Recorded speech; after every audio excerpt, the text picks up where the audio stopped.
அதிபர் ட்ரம்ப்னுடைய குழுவிலேயே பிரிவுகள் விரிசல்கள் இருக்கு அப்படின்றத நம்ம பார்க்கிறோம். ஒரு உலக வல்லரசா இருக்கக்கூடிய அமெரிக்காவுடைய அதிபர் இப்படி ஒரு தவறான ஒரு ஒரு முடிவை எடுக்கிறாரு. இல்லை, நான் அப்படி நினைக்கல. பேரறிஞர் அண்ணாவுக்கு வந்த இறுதி ஊர்வலத்தில் கலந்துக்கிட்டவங்கன்ட்டு கின்னஸ் புக்கில் 1.5 கோடி பேர் எழுதுறாங்க. அதுக்கு அடுத்து யாருக்கு வந்துச்சு அப்படின்னா 70 லட்சம் பேர் அயத்துல்லா கொமேனி. எந்த நாடுகளுக்குமே ட்ரம்புக்கு வந்து ஆதரவே இல்லை. இப்போ ஸ்டேட் ஆஃப் ஆதரவும் தேவையில்லை. அவர் எடுத்தோம் கவிழ்த்தோம் தானே பண்றாரு. 10வது படிக்கிற பையன் கூட அப்படி எழுத மாட்டான். ஏன்னா தொலைச்சிருவோம். ஒவ்வொரு நாளும் 10,000 கோடி செலவு பண்றாங்க. 10,000 கோடி மிக விலை உயர்ந்த ஒரு போர். இந்த போரை நடத்துவதற்கு அமெரிக்கா நினைச்சா கூட ரொம்ப நாள் பண்ண முடியாது. சவுதி அரேபிய மன்னர் பட்டத்திலிளவரசர் இந்த போரை தொடர்ந்து நடத்தி அவர்களை நிர்மூலமாக்கி விடுங்கள் என்று இந்த அரசு வர்றதுக்கு முன்னாடி வந்து ஈரானும் இஸ்ரேலும் நண்பர்களாக இருந்தார்கள். நேட்டோ நாடுகள் அவர் கலந்து பேசுறாரா? கிடையாது. அவர்களோடு சொல்லிட்டு செஞ்சாரா? எலிமெண்ட் ஆஃப் சர்ப்ரைஸ் போயிடும், நான் அவங்க கிட்ட சொன்னா அப்படின்றார். இஸ்ரேலிய அதிபர் நெத்தன்யாகு அவர் ஒன்றும் பெரிய மிதவாதி கிடையாது. அவரை பெரிய ரேஷனல் அப்படின்ட்டு நீங்களாம் சொல்ல முடியாது. அவருக்கு பகையை அப்படி கக்குறாரு. இஸ்ரேல்லேருந்து வர லாபி, இன்னொன்று அமெரிக்காலே இருக்கக்கூடிய இஸ்ரேலி லாபி, அது எந்த அளவுக்கு செல்வாக்கு பெற்றது வந்து அமெரிக்க அதிபரையே இணங்க வைக்கக்கூடிய அளவுக்கு முடிவெடுக்கக்கூடிய வைக்கிற அளவுக்கு அப்படி நினைக்கல. அதிபர் ட்ரம்ப்னுடைய மருமகன் ஜாரட் கூஷ்னரே யூதர் தானே. அன்றும் இன்றும் என்றும் தரம் என்றாலே சக்தி மசாலா. இது மக்களின் 49 ஆண்டு கால நம்பிக்கை. சிக்கனமாய் போட்டாலும் சிறப்பாக இருக்கும். விகடன் நேயர்களுக்கு வணக்கம். ஐக்கிய நாடுகள் சபையினுடைய அரசியல் பிரிவின் மேனாள் மூத்த அதிகாரி திரு இரா கண்ணன் அவருடன் நம்முடன் இருக்கிறார். அவருடன் ஒரு சிறப்பு நேர்காணல். வணக்கம் சார். வணக்கம் பழனியம். ஈரான் மீதான அமெரிக்காவுடைய தாக்குதல், அந்த மேற்கு ஆசியாவில் நடைபெற்று வரும் போர், அது இன்னும் தீவிரமாக நடந்துட்டு தான் இருக்குது. அதே நேரத்தில் அமெரிக்கா தொடர்ந்து போரில் ஈடுபட்டு வந்தாலும் அமெரிக்கா தரப்பில் வந்து ஒரு சில பின்னடைவுகளை வந்து பார்க்க முடியுது. குறிப்பாக அமெரிக்காவினுடைய நேஷனல் டெரரிசம் கவுண்டர் சென்டர் அதனுடைய தலைமை பொறுப்பில் இருந்தவர், டைரக்டராக இருந்தவர் ஜோ கெண்ட், அவர் திடீர்னு ராஜினாமா பண்ணியிருக்காரு. அவர் என்ன அதுக்கு காரணம் சொல்கிறாரு அப்படின்னா, என்னுடைய மனசாட்சிப்படி ஈரான் மீதான போரை வந்து என்னால் ஆதரிக்க முடியலை அப்படின்னு சொல்கிறாரு. அது வந்து அமெரிக்காவுடைய உளவுத்துறையின் கீழ் இயங்கி கொண்டிருக்கிற ஒரு மிக முக்கியமான ஒரு அமைப்பு, அதனுடைய தலைவரே வந்து விலகிறாரு. இது எந்த அளவுக்கு பின்னடைவாக இருக்கும்னு நினைக்கிறீங்க அமெரிக்காவுக்கு? அவர் வந்து ஒரு மத்திய உயர் ரக அதிகாரி, மிகப்பெரிய எக்ஸிக்யூட்டிவ்னு சொல்லுவோம் இல்லையா ஆங்கிலத்தில், அந்த மாதிரி மிக மிக மூத்த நிலையில் இருக்கக்கூடிய ஒரு அதிகாரி இல்லை. அவருடைய தலைவராக இருக்கிறது வந்து துல்சி கபாட். அவங்க வந்து டைரக்டர் ஆஃப் நேஷனல் இன்டெலிஜென்ஸ், தேசிய நுண்ணறிவனுடைய அந்த அமைப்புகள் அத்தனைக்கும் அவர்கள் தான் இயக்குனர். 14 உளவு அமைப்புகள் அந்த அம்மையாருக்கு ரிப்போர்ட் செய்கிறார்கள். நமக்கு தெரிந்த சிஐஏ, நமக்கு தெரிந்த FBI, federal bureau of investigation, நம்முடைய சிபிஐ மாதிரி இந்த 14 அமைப்புகளில் அந்த 2 உண்டு. சிஏஏவுடைய டைரக்டர் பதவி விலகிறதாருன்னு வச்சுக்குவோம், அது ஒரு பெரிய பரபரப்பாக இருந்திருக்கும். அதெல்லாம் விட ரொம்ப கீழே இருக்கிற ஒரு தலைவர். இவருக்கு 45 வயது. 2 முறை நாடாளுமன்ற மக்களவைக்கு அவர் போட்டியிட்டு தோற்று போனவர். அவர் 11 போர்க்களங்களை கண்டவர். அதுதான் அவர் பின்னாடி இருக்கக்கூடிய அந்த விழுப்புண்.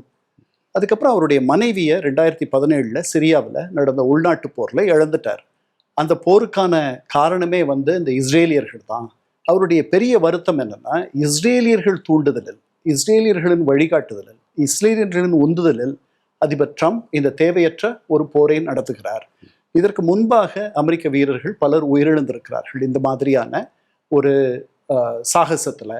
அதனால் இவர் இதை பண்ணுறாரு. என்னுடைய மனைவியவே நான் அந்த மாதிரி தான் இழந்தேன், இது நம்முடைய போர் அல்ல, இது இஸ்ரேலினுடைய போர் அப்படின்லாம் அவர் சொல்லியிருக்காரு. இஸ் வீக் ஆன் செக்யூரிட்டின்ட்டு அதுக்கு பதில் சொல்லிட்டாரு அதிபர் ட்ரம்ப். அவர் போனது நல்லது தான் அப்படின்ட்டாரு.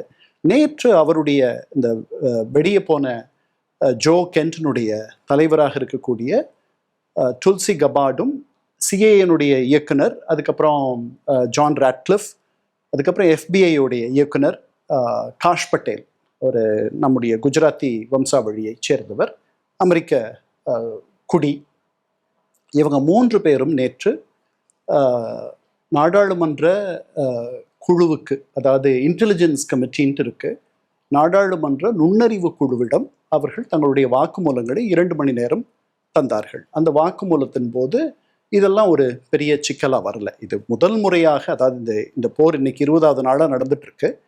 இந்த போர்ல இது முதல் விலகல். இந்த போர் தொடர்ந்து நடக்குமானால் வேறு சிலரும் விலகலாம். அமெரிக்க அதிபர் ட்ரம்பினுடைய துணை அதிபரே இந்த போரில் பெரிய நாட்டம் இல்லாமல் இருப்பது நமக்கு தெரிகிறது. அவர் இந்த போர் வேண்டாம் என்று சொன்னார். அதை மீறி அவருடைய தலைவர் அதிபர் ட்ரம்ப் இந்த முடிவை எடுத்த பிறகு நாம் போனோம்னா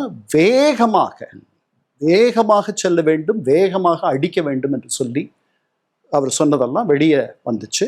அதை பற்றி அவர்கிட்ட கேட்கும் பொழுது, நான் என்னுடைய தலைவரிடத்தில் சொன்னதெல்லாம் நான் உங்களுக்கு சொல்லணும்ன்ட்டு அவசியம் இல்லை, அது சரியாகவும் இருக்காது, அதை விவாதிக்க வேண்டாம் அப்படின்னு சொல்லிட்டு அதிபர் ஒரு முடிவு எடுத்துட்டார்னா அதில் நாம் ஒத்துப்போகலைனாலும் கூட கட்டுப்பட வேண்டியது அவசியம் அப்படின்னு 2 இடத்துல சொல்லிட்டார் அவர் இது வரைக்கும் இந்த 20 நாளில். அதிலிருந்தே அவருடைய நெருக்கமாக இருக்கக்கூடிய அவருடைய குழுவிலேயே, நம்ம அதிபர் ட்ரம்பினுடைய குழுவிலேயே பிரிவுகள் விரிசல்கள் இருக்கு அப்படின்றத நம்ம பார்க்கிறோம். போர் தொடருமானால் இன்னும் நிறைய பேர் விலகலாம். அதை நீங்கள் சொன்னது மாதிரி அவர் ஒரு மிக முக்கிய இடத்துல இல்லை, ஒரு 2ஆம் கட்ட 3ஆம் கட்ட இடத்துல இருக்க ஒரு ஜோ கென்ட். அவர் சொல்லியிருக்க கருத்து ரொம்ப முக்கியமானது. ஒன்று, மனசாட்சிப்படி ஈரான் மீதான போரை என்னால் ஆதரிக்க முடியல அப்படிங்கிறாரு. இவர் ட்ரம்போட தீவிர ஆதரவாளர் தான், ட்ரம்பால் நியமிக்கப்பட்டவர் தான், ட்ரம்பால் பாராட்டப்பட்டவர் தான். ட்ரம்ப் என்ன பாராட்டியிருக்காருன்னா பயங்கரவாதிகளையும் கிரிமினலையும் வேட்டையாடியவர், அவருடைய நிர்வாகத்தில் உலகத்தில் ஜிகாதிகளை அழித்து ஒரு பாதுகாப்பான ஒரு சூழலை உருவாக்குவாருன்னு அந்த அளவுக்கு அவரை புகழ்ந்திருக்கிறாரு. ஆனால் இப்போ அவர் கடுமையாக விமர்சனம் பண்ணியிருக்காரு. அவர் ட்ரம்போட முடிவை ஜோ கென்ட்டு விமர்சனம் பண்ணியிருக்காரு. அவருடைய கருத்து ரொம்ப ஒரு ஸ்ட்ராங்கான கருத்தாக இருக்குது. அவர் ஒரு தனிப்பட்ட ஒருத்தர் மட்டும் சொல்லலை, அமெரிக்காவில் இந்த கருத்து பரவலாக ஒரு வெளிப்படக்கூடிய ஒரு கருத்தாக இருக்குது. அப்போ அமெரிக்காவுக்கு பின்னடைவா இல்லையா? போர் அவர் தனியாக செய்கிறார். இந்த போரில் அவருக்கு பெரிய ஆதரவில்லை. அமெரிக்கர்கள் 29% தான் இந்த போருக்கு ஆதரவாக இருக்கிறார்கள். சிலர் கொஞ்சம் நடுநிலை வகிக்கிறார்கள். ஏறக்குறைய ஒரு 60% இந்த போருக்கு எதிர்ப்பாக இருக்கிறார்கள். அவருடைய ஆதரவாளர்கள், அந்த மாகா பேஸ்ன்னு சொல்றாங்க இல்லையா, மாகா ஆதரவாளர்கள், மாகா தொகுதி, அதுலேயே ஒரு 80% தான் ஒரு அரை மனதாக இந்த போரை ஆதரிக்கிறார்கள். அதனால இதெல்லாம் ஒன்றும் புதுசு இல்லை. இந்த போரை அவர் தன்னை நம்பி மட்டுமே செய்கிறார். அதனால அவருக்கு பொதுமக்கள் என்ன நினைக்கிறாங்க, அவருடைய தோழமை நாடுகள் நேட்டோ என்ன நினைக்குது, அதை பற்றியெல்லாம் அவருக்கு துளியும் கவலை. அவர் தன்னை மட்டுமே நம்பி இது போரில் இறங்கியிருக்காருன்னு சொல்கிறீங்க. ஆனால் ஜோ கென்ட் சொன்ன ஒரு முக்கியமான ஒரு காரணம் ரொம்ப என்ன பார்க்கணுன்னா, இஸ்ரேலோட இன்ஃப்ளூயன்ஸில் தான் அந்த போர்லேயே இறங்கியிருக்காரு. இஸ்ரேலில் இருக்கக்கூடிய மிகப்பெரிய லாபி அது அவருக்கு ஒரு அழுத்தம் கொடுத்து இந்த போரில் இறங்க வச்சிருக்கு அப்படின்னு சொல்கிறாரு.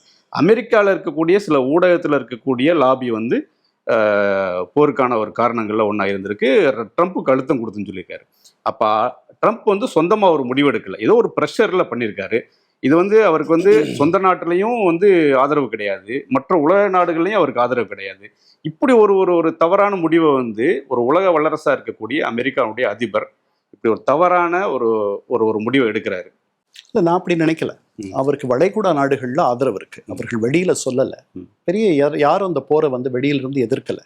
நாம வாய்மூடி இருக்கோம், ஐரோப்பிய நாடுகள் வாய்மூடி இருக்கிறார்கள். அவர்கள் இந்த போரை நாங்கள் எதிர்க்கிறோம், இது தேவையில்லாத போர், இது எங்களை கலந்து பேசலை, எங்களால் ஹோர்முஸ் நீரிணையை காப்பாற்றுவதற்கு நாங்கள் அதில் ஈடுபட விரும்பவில்லை அப்படியெல்லாம் சொல்கிறாங்களே ஒழிய, இந்த போருக்கு கடுமையான கண்டனம் தெரிவித்ததாக நீங்கள் ஏதேனும் ஒரு நாட்டை சொல்லணும் அப்படின்னா 2 நாடுகள் தான். அது கூட லூக்வார்ம்னு ஆங்கிலத்தில் சொல்லுவாங்க. ஸோ வெப்பமான வெதுவெதுப்பான அது மாதிரியான ஒரு கண்டனம் சீனாவிலிருந்தும் ரஷ்யாவிலிருந்தும் வந்திருக்கு. இல்லை, அவங்க சிக்கி தவிக்கிற மாதிரி இருக்கு. வளைகுடா வேற விஷயம், அவர்கள் வெளியில சொல்றாங்களா அந்த போரை எதிர்க்கிறோன்ட்டு. அவர்கள் ஈரானுக்கு எதிராக கண்டனம் இயற்றியிருக்கிறார்கள். ஐக்கிய நாடுகள் பாதுகாப்பு சபையில ஈரான் அவர்கள் மீது தாக்குதல் நடத்தினதை 135 நாடுகள் கண்டிச்சிருக்கிறாங்க.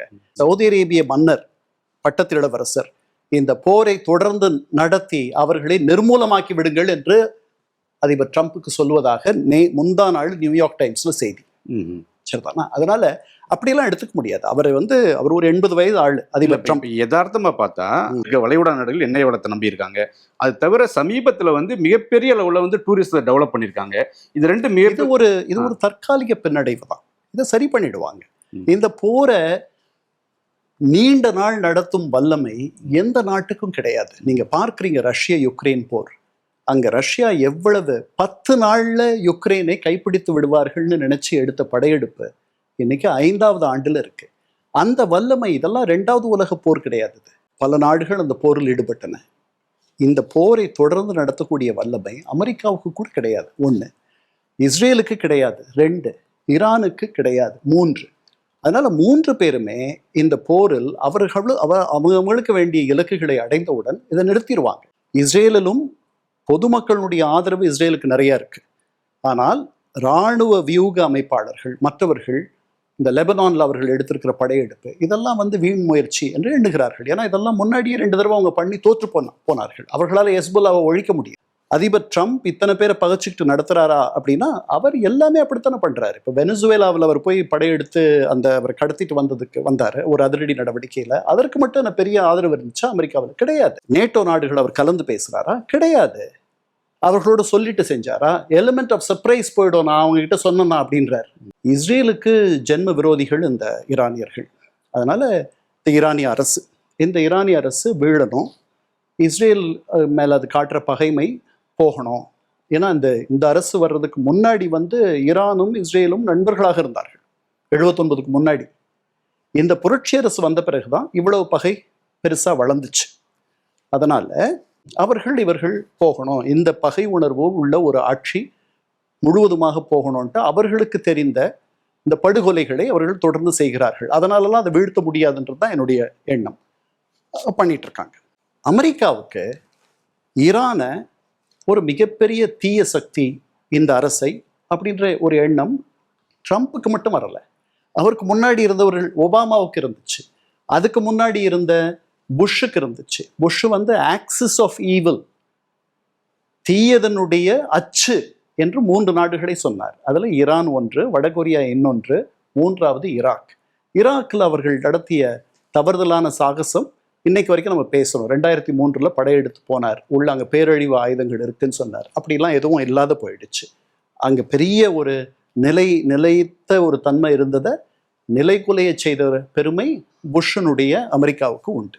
இதெல்லாம் நடந்துச்சு. அதனால இவர்கள் ஒரு பெரிய எதிரிகளாக, இவர்கள் ஒரு அணுசக்தியாக மாறிவிட்டால் அவர்கள் ஒரு மிகப்பெரிய எதிரிகளாக, அவர்கள் கட்டுப்படுத்த முடியாத ஒரு இடத்திற்கு போய்விடுவார்கள் அப்படின்ற அச்சம் ட்ரம்ப்புக்கு உண்டு. ஒரு முதல் முறை வரும்பொழுதும் அதை சொன்னார். 2வது இந்த முறை வந்த பொழுதும் அதற்கான ஒரு பேச்சுவார்த்தைகள் வந்த உடனே பேச்சுவார்த்தைகள்லாம் தொடங்குச்சு. இவர்களுடைய 20 ஆண்டு வரலாறு நீங்க பார்த்தீங்கன்னா இவர்கள் பேச்சுவார்த்தைகளிலேயே எதிர்த்தரப்பை மூழ்கடிக்கக்கூடிய வல்லமை பெற்றவர்கள் அப்படின்ற ஒரு எண்ணமும் பல பேருக்கு இருக்கு. அதனால இது இவர்கள் ரொம்ப பலவீனப்பட்டு இருக்கிற தருணம். போன ஆண்டு 12 நாள் நடந்த போர்ல ஒரு 3 நாள் கலந்துக்கிட்டார். இதுதான் அவர்கள் இந்த 47 ஆண்டுகளில் மிக மிக மிக பலவீனப்பட்டு இருக்கக்கூடிய ஒரு நிலை. இந்த நேரத்துல நீங்க என்கிட்ட சொல்றீங்க இஸ்ரேலிய அதிபர் நெத்தன்யாகு அவர் ஒன்றும் பெரிய மிதவாதி கிடையாது, அவரை பெரிய ரேஷனல் அப்படின்ட்டு நீங்களாம் சொல்ல முடியாது. அவருக்கு பகையை அப்படி கக்குறார். அவர் சொல்றாரு, இந்த நேரத்துல நாம அடிச்சா நாங்கள் தனியாக பண்ண முடியாது, உங்களோட சேர்ந்து பண்ணால் எரிவிசை ஏவுகணைகள் இன்னைக்கு எங்களை தொடுற அளவுக்கு அவங்க வச்சுருக்காங்க, நாளைக்கு உங்கள் கரையை தொடுற அளவுக்கு இருக்கும். உண்மை கிடையாது. 11,500 கிலோமீட்டர் போகிற அளவுக்கு இவர்கள் கண்டம் விட்டு கண்டம் பாயக்கூடிய எரிவிசை ஏவுகணைகளை இவங்க செய்யறதுக்கு பல ஆண்டுகள் ஆகும். ஒரே ஒரு கருத்துல தான் 2 பேரும் உடன்படுறாங்க. இது மிக பலவீனமான தருணம். இந்த நேரத்தில் எதிரி அடித்தால் எதிரியினுடைய பலம் இன்னும் ஒரு 10-20 ஆண்டுகள் பின்னடைவு வரும். அதனால அவர் செய்கிறார். அவ்வளவுதான், வேற ஒண்ணும் கிடையாது. நான் சொல்லல, அவருடைய மார்க்கோ ரூபியோ அவருடைய வெளியுறவு செயலாளரே சொல்றார். அதனால இஸ்ரேல் அவரை இதை வழிநடத்தி போயிடுச்சு, கையை பிடிச்சு கொண்டு போயிடுச்சு அப்படின்றதெல்லாம் நான் ஒத்துக்க மாட்டேன். அவருடைய பார்வையில, அவருடைய செக்யூரிட்டி டாக்டர், அவருடைய பாதுகாப்பு கொள்கையில ஈரானை இதுக்கு முன்னாடி இவ்வளவு பலவீனமா அது இருந்ததில்லை. இந்த போன ஆண்டு நடந்த இந்த 12 நாள் தாக்குதல்லையும் அப்புறம் அதனுடைய பதிலிகள் ப்ராக்சிஸ் இருக்காங்கல்ல, அவர்களும் பலம் குன்றி இருக்கிறார்கள். இப்ப பாருங்க, ஹமாஸ் கிட்ட இருந்து எந்த எதிர்வினையும் இல்லை. எதிர்வினை ஆற்றக்கூடிய 3 பதிலிகள் இருக்கார்கள். ஹூத்தீஸ் இருக்காங்க யெமன்ல, ஹெஸ்புல்லா இருக்கு லெபனான்ல, ஹமாஸ் இருக்கு. ஹெஸ்புல்லா மட்டும்தான் எதிர்வினை ஆற்றுகிறது. அதை இவர்கள் சந்திக்கிறார்கள். யாரு? இஸ்ரேலியர்கள். அதை நம்ம அங்கே போக வேண்டாம். இப்போ பலம் குன்றி, இந்த மொத்த அமைப்புமே பலம் குன்றி இருக்கு.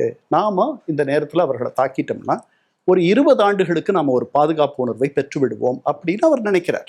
அதுதான் காரணம், வேற ஒண்ணு கிடையாது. ஜோக்ன்ட்டு சொல்றது இஸ்ரேல் லாபி அப்படின்னு சொல்லி சொல்றாரு. ஆமா, ஒண்ணு இஸ்ரேல்ல இருந்து வர லாபி, இன்னொன்னு அமெரிக்காலே இருக்கக்கூடிய இஸ்ரேல் லாபி.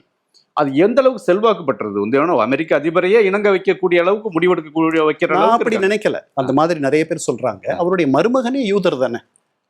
அதிபர் ட்ரம்ப்னுடைய மருமகன் ஜாரட் கூஷ்னரே யூதர் தானே.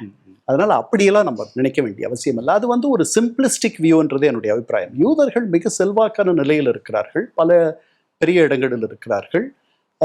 அவர்கள் ஊடகங்களை சிலவற்றை கட்டுப்படுத்துகிறார்கள், பெரிய செல்வந்தர்களாக இருக்கிறார்கள், பொறுப்புகளில் இருக்கிறார்கள்.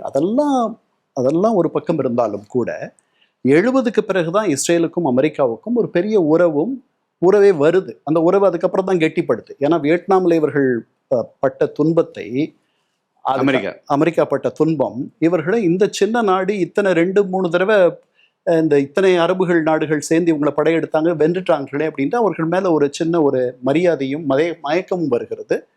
அந்த மத்திய கிழக்குல நமக்கு இவர்கள் வந்து ஒற்று துணையா இருப்பாங்கன்னு நினைக்கிறாங்க. அங்க நிறைய யூதர்கள் இருக்காங்க, லட்சக்கணக்கில் யூதர்கள் இருக்கிறார்கள். அவர்களுக்கென்று ஒரு செல்வாக்கு இருக்கு, அதுல ஒரு குறையும் சொல்ல முடியாது. ஆனால் ட்ரம்ப் மாதிரி ஒருவர், அவர் இந்த லாபிக்கு கட்டுப்படுறார், அந்த லாபிக்கு கட்டுப்படுறார் அப்படின்ட்டு ட்ரம்ப்பை அவர் முதல் முறை ஆட்சிக்கு வந்ததிலிருந்து கூர்ந்து அவர் செய்கிற நடவடிக்கைகள் எல்லாம் பார்க்கும் பொழுது எனக்கு அப்படியெல்லாம் தோணலை. அவர் வந்து the only thing predictable about Trump is his unpredictability. ஒரு முடிவே வந்து இஸ்ரேல் ஈரான் அடிச்சதுன்னா ஈரான் வந்து நம்ம மார்க்கோ ரூபியோ சொன்னது. அதுக்கப்புறம் அப்படி இல்லைன்ட்டு இவர் சொல்லிட்டார், அதிபர் ட்ரம்ப் சொல்லிட்டார். நான் இமினன்ட் த்ரெட், உடனடியாக அவரிடமிருந்து எனக்கு ஒரு அபாயம், நாங்க தாக்கலன்னா அவங்க தாக்கிடுப்பாங்கன்ட்டு ஐ ஃபெல்ட் அப்படின்றார். என் மனசுல பட்டு சொல்றாரு. இமினன்ட் த்ரெட் இல்லைன்றார் அமெரிக்கா. நான் ஒத்துக்கிறேன், நானும் இல்லைன்னு தான் சொல்றேன். நான் ஒரே ஒரு காரணத்தை தான் திருப்பி சொல்றேன். இந்த தாக்குதலை, இது நீங்க பலவீனமா இருக்கீங்க, இந்த நேரத்தில் உங்களை அடிக்க விட்டுட்டோம்னா நீங்க பலமாயிடுவீங்க, அவ்வளவுதான்.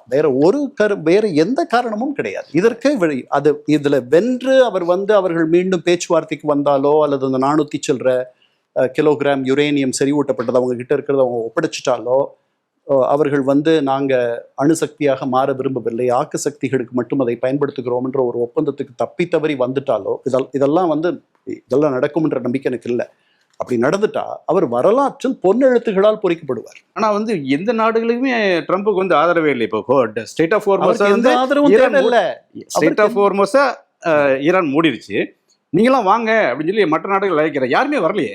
கலந்து எங்ககிட்ட நீங்க போர் பண்றத பத்தியே பேசல, என்னைக்கு போர் தொடுக்க போறீங்கன்னு சொல்லல. இன்னைக்கு உங்களுக்கு ஒரு கஷ்டம் உடனே நீங்க எங்களை கூப்பிடுறீங்க, நாங்க வர முடியாதுன்னு சொல்றாங்க. அப்படின்றது அமெரிக்கா சப்போர்ட் இல்ல மற்ற நாடுகள், அப்படிதானே பார்க்க முடியும். இல்ல, அவர் வந்ததுல இருந்தே அவருடைய நடவடிக்கைகளுக்கு பல இடங்கள்ல இருந்து பெரிய எதிர்ப்பு தான் இருக்கு. யாரும் அவர் வர்த்தகத்துக்கு இறக்குமதி கட்டணங்கள் போட்டார், எல்லாருக்கும் அது மகிழ்ச்சியா இருந்துச்சா? யாரும் அதில் மகிழவில்லை. ஒரே ஒருத்தர் தான் எதிர்வினை ஆற்றினார்கள், அவர்கள் சீனர்கள். கனடா வாய் மூடிட்டு இருந்துச்சு, ஐரோப்பிய ஒன்றியத்தைச் சேர்ந்தவர்கள் வாய் மூடி இருந்தார்கள், இந்தியர்கள் வாய் மூடி இருந்தார்கள். கிட்டத்தட்ட பல மாதங்கள் நம்ம தான் முதல் ஒப்பந்தம் பண்ணிக்க போற நாடுன்ட்டு அவரே சொன்னார். அப்படி நடக்கல. அது பல மாதங்கள் தள்ளி, 7 மாதங்கள் தள்ளி அந்த ஒப்பந்தம் வந்துச்சு. அதனால அவர் எடுத்தோம் கவிழ்த்தோம் தானே பண்றாரு. இந்த மாதிரி ஒரு பிரசிடென்ட் அமெரிக்கால இதுக்கு முன்னாடியும் இல்லை, இதுக்கு பின்னாடியும் வரமாட்டாங்க. பேசுறாரு. ஆமா, அவர் எழுதுறதெல்லாம் பாருங்க. ஒரு 10வது படிக்கிற பையன் கூட அப்படி எழுத மாட்டான். ஏன்னா தொலைச்சிருவோம், முடிச்சிருவோம், உலகத்திலேயே மிகப்பெரிய சக்தி நாங்கள், உலகத்திலேயே மிகப்பெரிய இராணுவம், இதெல்லாம் ஒரு 10வது படிக்கிற பையன் கூட அப்படிலாம் பேச மாட்டான். அமெரிக்கர்களுடைய தலையெழுத்து, ஒரு 25 லட்சம் பேர் அவரை அதிகமா அந்த அம்மாவை விட்டுட்டு அவருக்கு ஓட்டு போட்டுட்டாங்க. அதுல வந்துட்டார். அந்த 25 லட்சம் பேர் இன்னைக்கு 35 கோடி அமெரிக்கர்களுடைய வாழ்வையும், இந்த அமெரிக்கா வழிநடத்தும் உலகத்திற்கு தலைமை தாங்கும்ட்டு எண்ணியிருக்கக்கூடிய மேலை நாட்டு மேற்கத்திய நாடுகளுடைய வாழ்வையும், அதனுடைய பாதுகாப்பை நம்பி இருக்கக்கூடிய வளைகுடா நாடுகள், மற்றவர்கள், இது அத்தனையும் அவர் துன்பப்படுத்திட்டு இருக்கார். இந்த 25 லட்சம் பேர் போட்ட வாக்குகளால் வேதனையான ஒரு தருணம். இந்த 34 மாதங்கள் அவர் இன்னும் ஆட்சியில் இருப்பார். இந்த 34 மாதங்கள் எவ்வளவு வேகமா முடியும் அப்படின்ட்டு எல்லாரும் காத்துட்டு இருக்காங்க. இப்போ ஈரான் சைடு பார்த்தோம் அப்படின்னா, ஈரான் தொடர்ந்து பதிலடி கொடுத்துட்டு தான் இருக்கு. அதே நேரத்தில் நீங்க சொன்னீங்க ஒரு பலவீனமான நிலையில இருக்குன்னு சொல்றீங்க. அமெரிக்கா அந்த பிப்ரவரி 28 அந்த முதல் தாக்குதலே உச்ச தலைவரை அயதுல்லா அலி கமேனியை படுகொலை பண்ணாங்க. அதுக்கு அடுத்து 2வது மிகப்பெரிய ஒரு இழப்பை ஈரான் சந்திச்சிருக்கு. அந்த ஒரு தேசிய பாதுகாப்பு கவுன்சிலுடைய தலைவராக இருந்தவர். மிக முக்கிய அந்த போரை நடத்துறதுக்கு முன்னணியிலிருந்து செயல்பட்ட லாரிஜானி வந்து இஸ்ரேல் வான்வழி தாக்குதலில் கொலை பண்ணியிருக்கு. எப்படி ஒரு போரில் இருக்கக்கூடிய ஒரு நாடு, ஈரான் மாதிரியான நாடு, அவ்வளோ ஆயுதங்களை தயார் பண்ணி வச்சிருக்காங்க. இந்த 47 ஆண்டுகளாக அதை தான் பண்ணிட்டு இருந்தாங்க. அவங்க வேற எதுவும் பண்ணல. இந்த நாளுக்காக அவர்கள் காத்திருந்தார்கள். ஈரான் கிட்ட எவ்வளவு ஆயுதம் இருக்குன்னு நீங்க கேட்குறீங்க. நான் சொல்ல வர்றது என்னன்னா, அவ்வளோ தயாரிப்போட இருக்கிறாங்க. ஆனா போர் நடத்தக்கூடிய முன்னாடியில் இருக்கக்கூடிய ஒரு தளபதியை வந்து பழி கொடுக்குறாங்க. அதாவது நீங்க எவ்வளவு நாள் தான் ஒளிஞ்சு வாழ முடியும், அது ஒண்ணு. அப்புறம் அவர்கள் வந்து மரணமோ அல்லது இழப்போ அதெல்லாம் வந்து ஒரு பெரிய தியாகமாகத்தான் அவர்கள் பார்க்கிறார்கள். இது வந்து நாட்டுக்காக தங்களை அர்ப்பணித்துக் கொள்ளுகிற ஒரு சேவைன்னு நினைக்கிறாங்க. அதாவது நான் சொல்றது அந்த அரசனுடைய போக்கு, அந்த அரசில் இருக்கக்கூடிய அந்த உறுப்பினர்களுடைய சிந்தனையை சொல்றேன். அவர்களுடைய பண்பாடு அந்த மாதிரி. அதனால போன 12 நாள் போர் நடந்த பொழுது உங்களுக்கு அயத்துல்லா காமனேயை பத்தி ஒரு தகவலும் இல்லை. 12 நாள் அவர் எங்க இருந்தார்னு தெரியல. அந்த போர் முடிஞ்ச பல நாட்களுக்கு பிறகுதான் அவர் பேசினார். அவருக்கு பின்னாடி வந்திருக்க அவருடைய மகன் இன்னைக்கு வரைக்கும் வெளியே வரல. அவருடைய முகம் விகாரப்பட்டிருக்கு அப்படின்னு சொல்றாரு அமெரிக்க பாதுகாப்பு அமைச்சர் பீட் ஹெக்ஸெட். ட்ரம்ப் அதை விட அவர் மிகைப்படுத்தி பேசுவதில் மன்னர், சக்கரவர்த்தி. அவர் என்ன சொல்றாரு, ஒருவேளை அவர் இறந்துட்டாருன்னு நினைக்கிறேன் அப்படின்றார். அடுத்த நாள் அவர்களுக்கு வந்து நீங்க தொடர்ந்து ஒளிந்தெல்லாம் வாழ முடியாது. அவர்கள் லாரிஜானியை மட்டும் கொல்லலை, அவர்கள் பாசிஜோடைய தலைவராக இருந்த பாசிஜ் என்பது வந்து அவர்களுடைய ஒரு துணை இராணுவ அமைப்பு. அதில் லட்சக்கணக்கான பேர் இருக்கிறாங்க. அது இந்த புரட்சிகர இராணுவம் இருக்கு இல்லையா, அதனுடைய இன்னொரு கீழே இருக்கக்கூடிய நம்ம இந்த பார்டர் செக்யூரிட்டி ஃபோர்ஸ்ன்னு நம்ம வச்சுருக்கோமே, அந்த மாதிரி ஒன்று. அவர்கள் தான் வந்து பெரிய கண்காணிப்பில் இறங்குறவங்க, நம்மளுடைய உளவுத்துறை போலீஸ் மாதிரி. ஆனால் லட்சக்கணக்கில் இருப்பவர்கள். அவர்களுடைய தலைவர் குலாம் ரெசா சொலைமானி, அவரையும் கொண்டுட்டாங்க. நேற்று அவர்களுடைய நுண்ணறிவு அமைச்சரை கொண்டுட்டாங்க. இந்த இஸ்ரேலியர்கள் வந்து இப்படியெல்லாம் கொல்றதுனால ஒரு தீர்வு வந்துருமா அப்படின்னா கண்டிப்பாக வரப்போறது இல்லை. அதெல்லாம் முக்கியமே இல்லை. நீங்கள் அந்த ஒரு ஆள் விழுந்தா அந்த இடத்துல இன்னொருத்தர் வர்றதுக்கு அப்படி ஒரு அமைப்பு அவர்கள் வைத்திருக்கிறார்கள். நேற்று சிஏஏ, நான் சொல்ல வேண்டாம், சிஏஏ டைரக்டர் சொல்றாரு காங்கிரஷனல் டெஸ்டிமோனியில், அவர்களுடைய அரசமைப்பு கட்டுக்குலையாமல் அப்படியே இருக்கிறது ஈரானோட. ஆமா சொல்றாரு, நேத்து சொல்றாரு காங்கிரஷன் தாக்குதலுக்கு பிறகு. ஆமா, ஆனால் அவர்கள் இராணுவம் பலமிழந்து இருக்கிறது என்று சொல்லுகிறார். அதனால இராணுவத்தை பலமிழக்க செய்வதும் அவர்களுடைய இப்போ வந்து அவர்களுடைய கடற்படையில் 120 கப்பல்களை வந்து தகர்த்துட்டாங்க அப்படின்னு சொல்றாங்க அமெரிக்கர்கள்.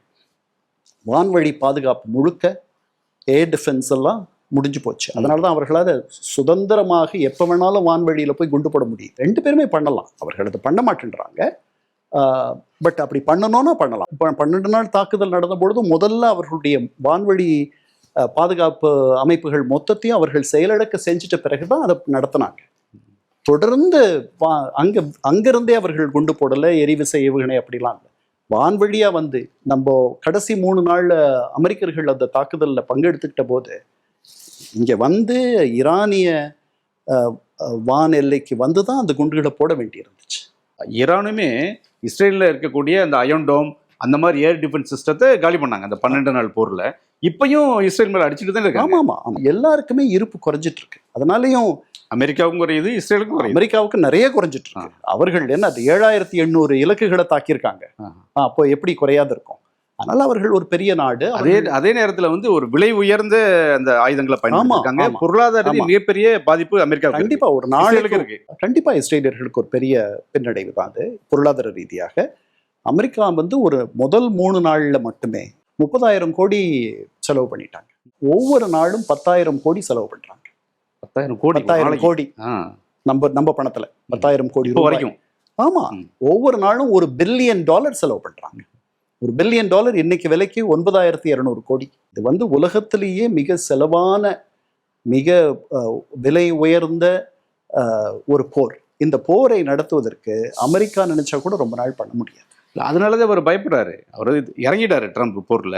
இப்போ ஒரு கப்பல் அனுப்புனா நமக்கு இவ்வளவு செலவாகும் அப்படின்னு பயப்படுறாரு. அதனால மற்ற நாடுகள் செலவு இல்ல, உயிரிழப்பு நடக்கும். அமெரிக்கா ஏற்கனவே 13 அமெரிக்க வீரர்கள் உயிரிழந்துட்டார்கள். அவருக்கு மேலும் இந்த மாதிரி இன்னைக்கு 6 பேர் உயிரிழந்தார்கள் இல்லையா, அவர்களுடைய உடல்கள் வருது. அதுக்கு இறுதி மரியாதை செலுத்த போறாரு. அது எல்லாமே அது எண்ணெய் விலை உயர்ந்துருச்சு. இது ரெண்டும் அவருக்கு வந்து ஒரு பெரிய நெருக்கடியை தந்துட்டு இருக்கு. அதனால அவர் என்ன சொல்லுவாரு, எங்களுடைய இராணுவ இலக்குகள் எல்லாம் நாங்கள் ஏறக்குறைய அடைஞ்சிட்டோம். முன்னாடியே சொல்லிட்டார், ஒரு வாரம் முன்னாடியே வெற்றி பெற்றுட்டோம் அப்படின்லாம் சொல்லிட்டார். அதை வந்து அதே மாதிரி சொல்லிட்டு அந்த மாதிரி ஒரு உரையை எழுதிட்டு நெரட்டிவை வெளியே போயிடுவார். இந்த யுரேனியத்தை கைப்பற்றுவது, இருக்கக்கூடிய இந்த செறிவூட்டப்பட்ட யுரேனியத்தை கைப்பற்றுவது அது எப்படி நடக்கும்னு எனக்கு தெரியல. அதுக்கப்புறம் ஆட்சி மாற்றம் பற்றி முதல்ல எழுங்க உங்கள் அரசுக்கு எதிரான்னு சொன்னார். அதுவும் நடக்குமான்னு எனக்கு தெரியல. நடக்கும்ன்ற நம்பிக்கை எனக்கு இல்லை, இப்போதைக்கு நடக்காது. ஆனால் இந்த அரசனுடைய முடிவனுடைய தொடக்கம் தொடங்கிடுச்சு ஈரானில் அப்படின்னு தான் நான் நினைக்கிறேன். ஏன்னா மிகப்பெரிய அதிருப்தியிலையும் மிகப்பெரிய ஒரு அடக்குமுறையின் கீழும் அந்த மக்கள் ஒரு 47 ஆண்டுகளாக வாழ்ந்துட்டு இருக்காங்க. இதில் அமெரிக்காவும் இஸ்ரேலுடைய உதவியோடு இந்த அரசை வந்து இவர்கள் தூக்கி எறியணுன்றதுன்னா அது வந்து ஒரு ஆக்வர்டான ஒரு நிலைமை. அதாவது வளைகுடா நாடுகள் இந்த போரில் எதுக்கு எதிர்வினை மாற்றுறாங்க அப்படின்னா, அலி லாலிஜாரி சொன்னார் அவருடைய அவர் இறக்கிறதுக்கு முன்னாடி அவர் போட்ட பதிவில், ஒரு நிமிஷம் யோசித்து பாருங்க, இஸ்ரேலோட சேர்ந்துக்கிட்டு எங்களை அடிக்க போறீங்களா நீங்க அப்படின்னு கேட்டார் அவர். அவ்வளோதான். அதனால இது ரொம்ப காம்ப்ளிகேட்டடான, ரொம்ப ஒரு குழப்பமான, ரொம்ப சிக்கலான ஒரு நிலை ஈரானிய மக்களுக்கு. எல்லாருக்குமே ரொம்ப சிக்கலான ஒரு இப்படி வந்து நான் வேற எந்த அதிபரும் பண்ணாத நான் பண்ணிட்டேன்னு அவர் சொல்லி, அதனால தான் பேச்சுவார்த்தைகளில் எல்லாரும் ஒபாமா அதனால தான் பேச்சுவார்த்தைகளில் ஈடுபட்டார். ஆனால் இவர்களும் இந்த ஈரானியர்களும் அவர்களும் ஒரு முடிவுக்கு, அதாவது அந்த மாதிரி வரலை. அதாவது யுரேனியம் செறிவூட்டுறது இவ்வளோதான் நீங்கள் பண்ணணும்னு சொல்லிட்டு ஒபாமா ஒரு ஒப்பந்தம் பண்ணிக்கிறார். அந்த ஒப்பந்தம் 15 வருஷத்துக்கு பண்ணிக்கிறார். அது மாதிரி நீங்கள் 20 மடங்கு செறிவூட்டுறீங்க, 18-20 மடங்கு செறிவூட்டுறீங்க, உங்களை எப்படி நம்புறது? அதனால இந்த பேச்சுவார்த்தைகளில் அமெரிக்கர்களுடைய கோரிக்கை என்னன்னா, உங்களுக்கு வேண்டிய ஆக்க சக்திக்கான என்ரிச்டு ஃபியூவல், என்ரிச்டு யுரேனியத்தை நாங்கள் தரோம், நீங்கள் எதுவும் வச்சுக்கூடாது, எந்த இருப்பும் நீங்கள் வச்சுக்கூடாது, யுரேனியம் செறிவூட்டுறது என்பதை நீங்கள் மொத்தமாக விட்டுடணும். அங்கதான் முடிஞ்சு போச்சு. பேச்சுவார்த்தையில எல்லாம் வந்து எனக்கு தான் நடந்தது. அது எல்லாமே கண்டிஷன் எதனால உடஞ்சிச்சுன்னு சொல்றேன். இந்த இதுதான், நீங்க வந்து செறிவூட்டுற வேலையில நீங்க இருக்கக்கூடாது, நாங்க செறிவூட்டினது உங்களுக்கு தரோம். உங்களுக்கு மின்சாரம் வேணுமா, அதுக்கு வேண்டியது தரோம். உங்களுக்கு வந்து புற்றுநோய்க்கான மருந்து தயாரிக்கணுமா, அதுக்கு வேண்டிய செறிவூட்டப்பட்டது நாங்கள் தரோம், இலவசமாக தரோம். ஆனால் எங்களுடைய பிரிக்க முடியாத உரிமை அப்படின்னு அவர் சொல்றார். யாரு? அப்பாஸ் அராக்சி, அவங்களுடைய வெளியுறவு அமைச்சர் ஸ்டீவ் விட்காஃப் கிட்ட சொல்றார். சொன்ன உடனே ஸ்டீவ் விட்காஃப் பதிலுக்கு சொல்றார், அப்படின்னா அதை தடுப்பது எங்களுடைய உரிமைன்றார். அதுக்கப்புறம் உடனே அப்பாஸ் அராக்சி அவரை நோக்கி இறைந்து பேசுகிறார். இது வந்து என்பிசி சொல்ற தகவல், உள்ளுக்குள்ள இருக்கிறவர்களை கலந்து பேசிட்டு. உடனே ஸ்டீவ் விட்காஃப் சொல்றார், அப்போ உங்களுக்கு பிடிக்கலன்னா நான் இந்த அறையை விட்டு நான் போறதுன்னா போயிடுறேன் அப்படின்றார். அதோட பேச்சுவார்த்தைகள் முடிஞ்சு போயிடுது ஜெனீவாவில் 26 ஃபெப்ரவரி. இது ஒரு நாள் முழுக்க நடந்த பேச்சுவார்த்தைகள், 2 அமர்வில். அதில் இன்டர்நேஷ்னல் அட்டாமிக் எனர்ஜி ஏஜென்சியினுடைய தலைவரும் இருக்கிறார், முதல் முறையாக கலந்துக்கிறார். 2 சுற்று பேச்சுவார்த்தைகள் நடந்திருக்கு முன்னாடி, 3வது சுற்று பேச்சுவார்த்தைகள் முன்னுக்கு போகுதுன்றதுனால தான் அவரும் கலந்துக்கிறார். அடுத்து ஒரு வாரத்தில் சந்திக்கலாம், 10 நாளில் சந்திக்கலாம்ன்ற மாதிரிலாம் பேசிக்கிறாங்க. இவர் வெளியே வந்து சொல்றார், ரொம்ப நல்ல முன்னேற்றம்னு சொல்றார். யாரு? இந்த தூது வேலை பார்த்த ஒமானி அவர்கள் தான் முதல்ல ஒபாமாவுக்கும் அவர்களும் தான் கோ பிட்வீனா தூது பண்ணி 2 பேரையும் இணைச்சு வச்சாங்க. 20 மாதம் பேச்சுவார்த்தைகளுக்கு பிறகு அவங்க தான் இந்த முறையும் பண்றாங்க. அவர் வெளியே சொல்றார், சிக்னிஃபிகண்ட் ப்ரோக்ரஸ், மிகச்சிறந்த குறிப்பிடத்தக்க முன்னேற்றம் வந்திருக்கு அப்படின்றார். அமெரிக்கர்கள் பேசவே மாட்டேன்றாங்க. அப்பாஸ் அராக்சி சொல்றார், நல்ல முன்னேற்றம், குட் ப்ரோக்ரஸ் வந்திருக்கு அப்படின்றார். அமெரிக்கர்கள் பேசல. வியாழக்கிழமை இந்த பேச்சுவார்த்தை முடியுது. வெள்ளிக்கிழமை அன்னைக்கு முதன்முறையாக அதிபர் ட்ரம்ப் சொல்கிறார், எனக்கு இந்த பேச்சுவார்த்தைகளில் ஐ எம் நாட் த்ரில்ட், நான் பெரிய களிப்பாக இல்லை, எனக்கு வேண்டியதை அவர்கள் தர மறுக்கிறார்கள். என்ன வேணும்?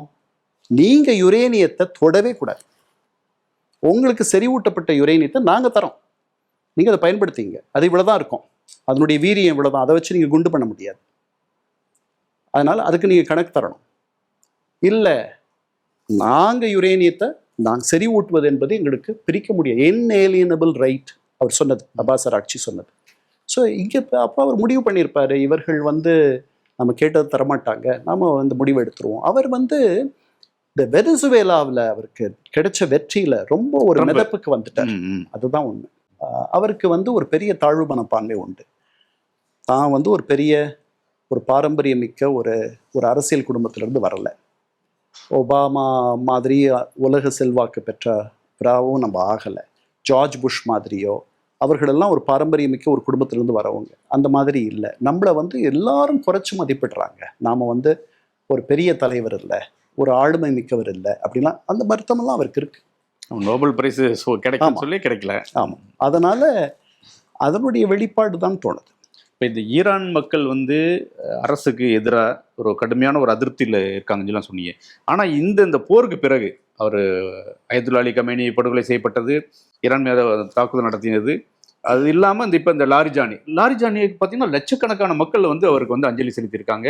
இதெல்லாம் பார்க்கும்போது அமெரிக்கா பண்ண வேலை அங்கே இருக்கிற அந்த அரசுக்கு மீதான அதிருப்தியை வந்து குறைஞ்சிருக்கு அப்படின்னு தானே பார்க்க முடியுது.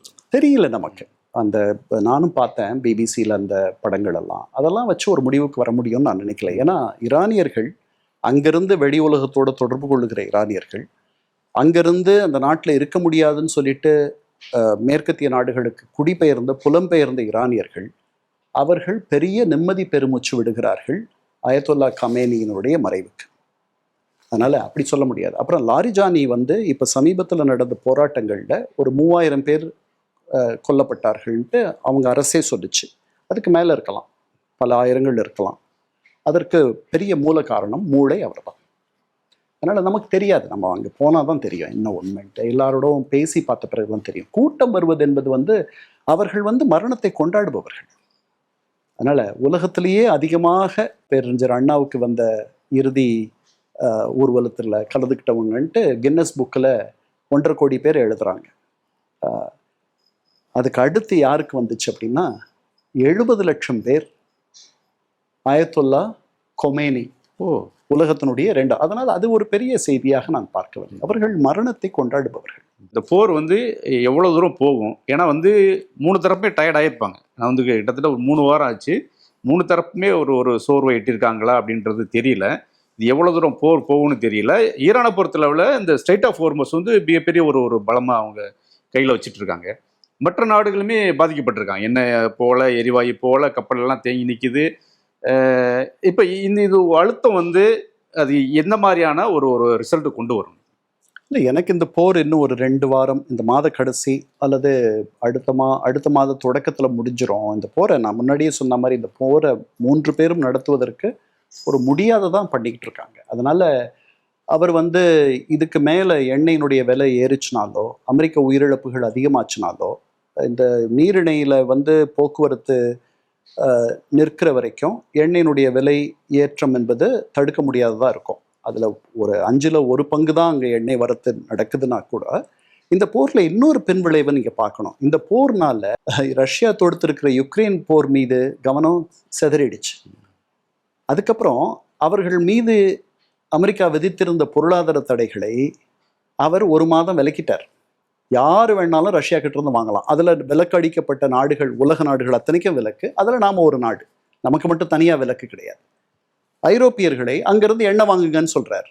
உடனே ஜெலன்ஸ்கி சொல்கிறாரு, நீங்கள் அங்கே வந்து எண்ணெய் விலையை குறைக்கிறதுக்கு நான் இந்த மாதிரி எங்கள் வீட்டுள்ள புகுந்து என்னை அடிக்கிற ஒருத்தரை நான் வந்து நீங்கள் தண்டிக்கிறதுனா இந்த மாதிரி பொருளாதார தடைகள் மூலமாக தான் தண்டிக்க முடியும்னு சொல்லி, அதனால் இந்த பொருளாதார தடைகளை நம்ம போட்டிருக்கோம். இதுக்கு 1 மாதம் விலக்குன்ட்டு இப்போ சொல்கிறீங்க. இந்த போரில் பெரிய வெற்றியாளர் யாருன்னா புட்டின். ஆமாம், அவர் அந்த பக்கம் எங்கே யாருக்கு கவனம் இருக்குது? அங்கே ஒரு மாதத்துக்கு 8000 பேர் செத்துட்ருக்கான் 2 பக்கமும். ஒரு வாரத்துக்கு 2000 பேர் இறக்குறாங்க. யாராவது அதை பற்றி நம்ம கவலைப்படுறோமா அல்லது பேசுகிறோமா? ஒன்றும் இல்லை, அது பழகி போச்சு. இப்போ 5வது ஆண்டு இது நடக்குது இந்த போர். அதனால் ஜெலன்ஸ்கிக்கு கிடைக்க வேண்டிய உதவி கிடைக்கலன்றது, போதுமான அளவு கிடைக்கலன்றது ஒரு பக்கம். புட்டினுக்கு வந்து அந்நிய செலாவணி ஒரு பெரிய சிக்கலாக அந்த போர் தொடங்கின பிறகு வந்துச்சு. இப்போ அது இந்த 1 மாதத்தில் அவர் வந்து எவ்வளவு முடியுமோ அதை ஈட்டிடுவார். இந்த போரை தொடர்ந்து நடத்துவதற்கான வலிமை அவருக்கு வந்துடும். எவ்வளோ பெரிய இதெல்லாம் யோசித்து பார்க்காத எப்படி அவர் இதை பண்ணாருன்ட்டு எனக்கு தெரியல. சரி, மிக்க நன்றி. உங்களின் விதவிதமான சமையலுக்கு விதவிதமான சுவை தரும் ஒரே மசாலா, இதுதான் அன்பின் சுவையான அடையாளமான சக்தி மசாலா. உங்கள் இல்லங்களில் உள்ளங்களில் தலைமுறையை தொடர்ந்து வரும் தரம் மற்றும் நம்பிக்கை.